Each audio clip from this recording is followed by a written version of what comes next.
My dad had been driving for almost 11 hours straight. Rain kept hitting the truck windshield so hard, it sounded like rocks. I was 17 at the time. And somewhere around 2 a.m., we stopped at a rest area in North Carolina. The place looked dead. No workers. No cars moving. Just a few flickering lights buzzing in the darkness. Dad stayed in the truck to sleep for a bit. I grabbed my hoodie and headed toward the restroom alone. The second I stepped inside, I felt uncomfortable. The building was way too quiet. No hand dryers. No voices. Nothing, just the sound of dripping water somewhere in the back. I picked a stall near the middle. Then I heard the front door open. Slowly. Heavy boots stepped across the floor. Not normal footsteps. Dragging footsteps. Like the person was trying not to make noise. I looked down through the stall gap. A pair of muddy boots stopped right outside my stall. I stopped breathing. The restroom had at least 8 empty stalls. But whoever this was, stood directly in front of mine. Seconds passed. Then the boots slowly moved away. I waited a few more seconds before opening the stall door. That's when I saw him. Tall. Very tall. An older man standing near the sinks. Completely motionless. Just staring into the mirror. Except, he wasn't looking at himself. He was watching me through the reflection. I immediately looked away. Something about him felt wrong. His smile looked forced. Like he didn't know how normal people smiled. I quickly walked toward the exit. Then I heard him speak. "You here alone?" His voice was low and scratchy. I lied instantly. "No. My dad's outside." The man tilted his head slowly. Like he didn't believe me. Then he started following me. Not fast, just enough to stay close behind.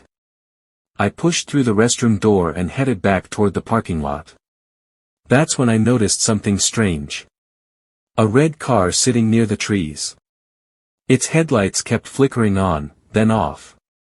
On, off. Like someone inside was signaling. The old man stopped walking. He looked toward the car. Then back at me. That's when fear hit me hard. These people knew each other. I started walking faster. But then I realized, my dad's truck was parked farther than I remembered. Way farther. And the parking lot suddenly felt massive. Empty. Exposed. I heard footsteps getting quicker behind me. I spun around. The old man was smiling again. But this time, he had something shiny in his hand. A razor blade. My heart dropped. I instantly reached into my hoodie pocket. Earlier that night, I'd grabbed a small razor from my backpack for shaving. Without thinking, I pulled it out and held it up. My hand was shaking so badly I almost dropped it. But the second the man saw it, he stopped. Completely stopped. The smile disappeared. For a few horrible seconds, we just stared at each other in the rain. Then the red car's headlights suddenly turned on fully. The old man slowly backed away. Step by step. Before finally turning around and walking toward the car. I didn't wait another second. I sprinted back to the truck and started pounding on the door. My dad woke up confused as hell. By the time he looked outside, the red car was already gone. I told him everything. Every detail. And I'll never forget what he said after listening quietly for a minute. That wasn't random. Then he locked every door in the truck. And drove the rest of the night without stopping once. Living in New York changes you. You stop making eye contact. You stop trusting quiet streets. And eventually, you learn that danger can stand right beside you without anyone noticing. At the time, I was taking late trains home almost every night after work. The city always felt loud, but somehow lonely at the same time. My first experience happened on a subway around midnight. The train car was mostly empty. Just a tired couple sleeping near the back, and one man sitting across from me. At first, I ignored him. Big mistake. Because after a few minutes, he started smiling at me. Not normal smiling, the kind that makes your stomach tighten instantly. I looked down at my phone. Pretended not to notice. Then he spoke. "You look prettier when you're scared." My heart skipped. I immediately stood up and moved farther down the train. But he laughed quietly, and followed me. Every seat I changed to, he changed too. Closer each time. The entire subway suddenly felt trapped. Like there was nowhere to go. Then he leaned forward and whispered, "Nobody's gonna help you in here." I didn't even think. The second the train slowed for the next stop, I ran into another train car. People looked annoyed as I pushed past them. But I didn't care. I stayed near a group of strangers until my stop finally came. When the doors opened, I looked back once. The man was standing between the train doors. Watching me. Smiling again. I thought that would be the worst thing to happen to me.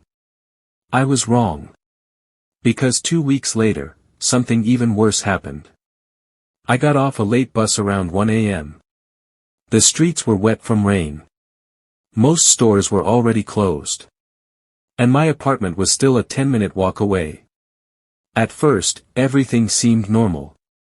Until I heard footsteps behind me, slow footsteps. Matching mine perfectly.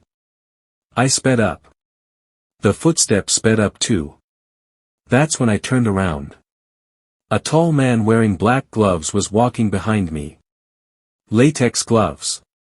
Like the kind doctors wear. He smiled when he realized I noticed him. Then he said something that still scares me to this day. "Wrong street to walk alone on." I immediately grabbed my phone and pretended to call someone. But he kept following me. Not rushing. Just staying close enough. Then he pointed toward a dark side street nearby. No lights. No people. Nothing. And he quietly said, "Shortcuts faster." Every survival instinct in my body screamed at me. I shook my head and kept walking. But then he got more aggressive. "Don't be rude." My hands were shaking so badly I could barely hold my phone. I honestly thought I was about to die. Then suddenly, I saw my brother's car turning onto the street. I've never felt relief like that before. The second the headlights hit us, the man stopped walking. Completely stopped. His expression changed instantly. Like he knew it was over. My brother rolled down the window and yelled, "You good?" I ran to the car without answering. And when we drove away, I looked back one last time. The man was still standing there in the rain. Completely motionless. Still wearing those gloves.